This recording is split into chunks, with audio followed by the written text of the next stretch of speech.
మైసమ్మ రమ్య వాళ్ళ ఇంటికి వస్తుంది. ఇక రమ్య వాళ్ళ ఇంటికి వచ్చి ఆదికేశవ గురించి అడుగుతుంది. దాంతో రమ్య అయితే ఒక్కసారిగా షాక్ అయిపోతుంది. ఏంటండి మొదటిసారి మా ఇంటికి పోలీసులు వచ్చారు అని చెప్పి అడుగుతూ ఉంటుంది. అది వినగానే మైసమ్మ అయితే జమీందారు ఆదికేశవ గారి కోసం వచ్చానండి. ఆయన అప్పుడు చెప్పారు కదా, ఏ అవసరం ఉన్నా సరే మమ్మల్ని వచ్చి కలవండి అని. అందుకే మీ ఊర్లో నాకు ఒక అవసరం వచ్చింది. అందుకే ఆదికేశవ గారిని అడగడానికి వచ్చానని చెప్పి మైసమ్మ అంటుంది. అది విని అక్కడ ఉన్న రమ్య అయితే అవునా, ఆయన బయటికి వెళ్ళారు, ఇంట్లో లేరు అని చెప్పి అంటూ ఉంటుంది.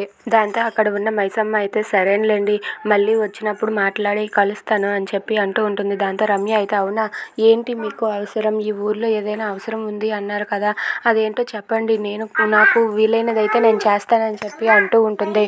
అది వినగానే అక్కడ ఉన్న మైసమ్మ అయితే అబ్బా అదొక పెద్ద తలనొప్పిలేండి, నేను ఆదికేశవ గారినే కలిసి ఆదికేశవ గారితోనే మాట్లాడతాను, మీకెందుకు మళ్ళీ ఇప్పుడు ఆ తలనొప్పి గురించి చెప్పడం అని చెప్పి అంటూ ఉంటుంది. దాంతో అక్కడ ఉన్న రమ్య అయితే సరేనండి అని చెప్పి అంటుంది.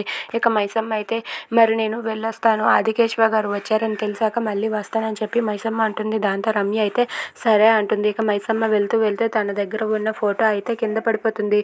ఇక గౌతమ్ ఫోటో బొమ్మల్లో పడిపోవడంతో అక్కడ ఉన్న రమ్య అది చూసి ఏండి మీ చేతిలో ఉన్న ఫోటో పడిపోయిందండి అని చెప్పి ఇలా రమ్య అయితే తన చేతులతో స్వయంగా గౌతమ్ ఫోటోని తీస్తుంది.